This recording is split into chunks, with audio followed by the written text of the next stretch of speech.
Hello friend, welcome to स्मा classes. आज का टॉपिक होने जा रहा है हमारा आधुनिकीकरण की मुख्य विशेषताएं कौन कौन सी है, संक्षेप में वर्णन करेंगे। सभी छात्रों के लिए इंपॉर्टेंट है। तो पहले हम जानेंगे आधुनिकीकरण क्या है, यानी कि आधुनिकीकरण का अर्थ क्या है। तो अर्थ जो है वो है बदलाव या फिर परिवर्तन। ठीक है, आज हम बदलाव या फिर परिवर्तन के मुख्य निम्नलिखित विशेषताएं जानेंगे। तो देखते हैं, पहला है आधुनिकीकरण के कारण हमारे सोचने व कार्य करने के ढंग में परिवर्तन हो सकता है। यानी कि जो हम कार्य करते हैं वो सोचने और परिवर्तन के ढंग पर हम काम करते हैं। इसके अतिरिक्त इसे आधुनिक राष्ट्र की नव निर्मित विचारधाराएँ, यानी कि जो हमारी राष्ट्र है उसमें जो नई-नई विचारधाराएँ आती हैं उसको भी सूझ-बूझ के साथ अपनाना या फिर अमल करना होता है। यानी कि जो भी हमारे राष्ट्र में जो भी विचार आती है, जो भी बातचीत होती है, वो समाज को, सबको अपनाने का और उस पर अमल करने के बारे में भी बताया जाता है।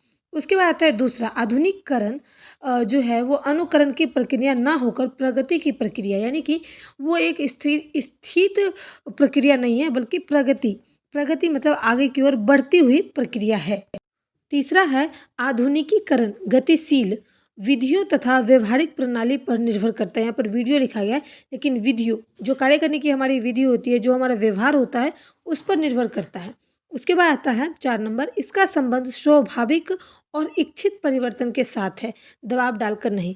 यानी कि जो भी परिवर्तन हमारे देश में, हमारे समाज में होता है, वो समाज की इच्छा के अनुसार ही उस कार्य को किया जाता है, उस चीज़ों में परिवर्तन लाया जाता है, बल्कि दबाव के साथ कार्य नहीं किया जाता है। उसके बाद 5वां है, इस प्रक्रिया के परिणाम स्वरूप होने वाली परिवर्तन उद्देश्य केंद्रित होने चाहिए। यानी कि जो भी हम परिवर्तन आ रहा है हमारे देश में, समाज में, जो भी हमारा बदलाव आ रहा है, उसमें उसका परिणाम जो है अच्छा होना चाहिए, उसका जो उद्देश्य है वो केंद्रित होना चाहिए। उसके बाद आता है 6 नंबर, इसके द्वारा समाज के बहुसंख्यक लोगों में सामूहिक परिवर्तन होना चाहिए। बहुसंख्यक यानी कि बहुत सारे संख्या में जो लोग हैं उनमें सामूहिक परिवर्तन होने चाहिए। उनके बीच में क्या होना चाहिए? सामूहिक परिवर्तन होना चाहिए।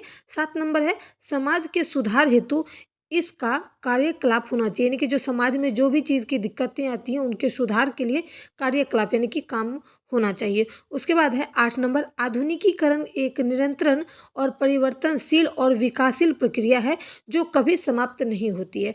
आधुनिकीकरण का मतलब ही होता है बदलाव, परिवर्तन। तो ये हर दिन, हर समय होते रहता है, ये समाप्त होने की चीज़ नहीं है।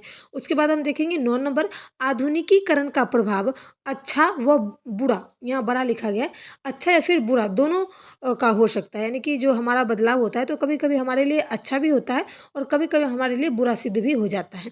लेकिन जानबूझकर बुरा जो है वो परिवर्तन हमारे देश में नहीं किया जाता है, यानी कि बदलाव नहीं किया जाता है। उसके बाद आता है आधुनिकीकरण तब तक संभव नहीं है जब तक किसी समाज के लोग में स्वयं को आधुनिक बनने की इच्छा न हो। यानी कि जब तक हमारा देश परिवर्तन और बदलाव में नहीं आता है, जब तक देश के जितने भी लोग हैं, समाज है, अगर वो बदलना नहीं चाहेंगे, तो आधुनिकीकरण जो है वो उनके इच्छा के विरुद्ध नहीं जाएगा। उनके इच्छा के बाद ही जो है कोई भी कार्य है, कोई भी नियम है, उसको जैसे लागू करते हैं, अगर हमारा समाज मानेगा अपने इच्छा के अनुसार, तभी जाके आधुनिकीकरण होगा। आधुनिकीकरण मतलब क्या? परिवर्तन या फिर बदलाव होगा। उसके बाद आता है 11 नंबर, आधुनिकीकरण की प्रक्रिया में विज्ञान और तकनीकी का सदुपयोग बहुत आवश्यक है। यानी कि पहले के समय में सब चीज़ हाथ से होता था, अब मशीनें आ गई, तकनीकी बढ़ गई है। पहले के समय में लोग एक दूसरे से संपर्क रखते थे, लेकिन उसके माध्यम में भी तकनीकी आ गया, यानी कि फ़ोन आ गया। पहले लोग हाथ से काउंटिंग करते थे, जोड़ते थे, जोड़-घटाव करते थे, लेकिन अब उसके लिए कैलकुलेटर, कंप्यूटर, कई सारी चीज़ें जो हैं उपलब्ध हो गई हैं। ये सब काफ़ी तकनीकी चीज़ें हैं जो कि लोगों ने इसको अपने इच्छा के अनुसार अपनाया है, सीखा है, खरीदा है, तभी जाके आधुनिकीकरण यानी कि बदलाव आया है हमारे देश में और समाज में। लोग इसका सदुपयोग बहुत ही आवश्यक रूप से करते हैं। उसके बाद आता है आधुनिकीकरण की प्रक्रिया प्रजातांत्रिक होती है। सही बात है, मैंने अभी भी बताया कि देश के जितने भी लोग हैं, जितने भी प्रजा है, अगर जब तक वो नहीं मानेंगे, तब तक बदलाव देश में आ ही नहीं सकता है। 13 नंबर है, आधुनिकीकरण प्रयोजनवाद में आस्था रखता है तथा परिवर्तन इसका मुख्य आधार है।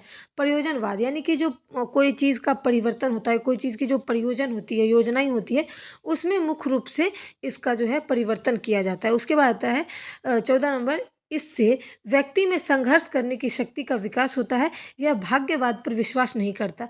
यानी कि आधुनिकीकरण एक ऐसी उपकरण है, ऐसी चीज़ें हैं जो कि संघर्ष करने पर, यानी कि वो नई चीज़ों को बनाता है, लोगों के बीच प्रस्तुत करता है। वो अपने भाग्य पर कोई भी कार्य को नहीं छोड़ता है, यानी कि भाग्य पर विश्वास नहीं करता है।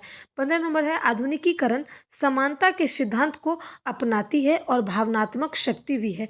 यानी कि समानता, हमारे देश में समानता हो और सिद्धांत भी आएगी। समानता आएगी तो अपने आप सिद्धांत होगा और एक एक अलग तरीके का शक्ति वाला मन में भाव उत्पन्न होगा, जिसके कारण हमारे आधुनिकीकरण की समानताएँ होंगी। यानी कि आधुनिकीकरण यानी कि बदलाव आएगा हमारे देश और समाज में। तो ये था हमारा आधुनिकीकरण की मुख्य विशेषताएँ, जो कि मैंने 15 बताया है। उम्मीद करती हूँ इस वीडियो को अच्छे से समझाया। अगर आपको समझ में आए तो please like, share, support. Thanks for watching my video.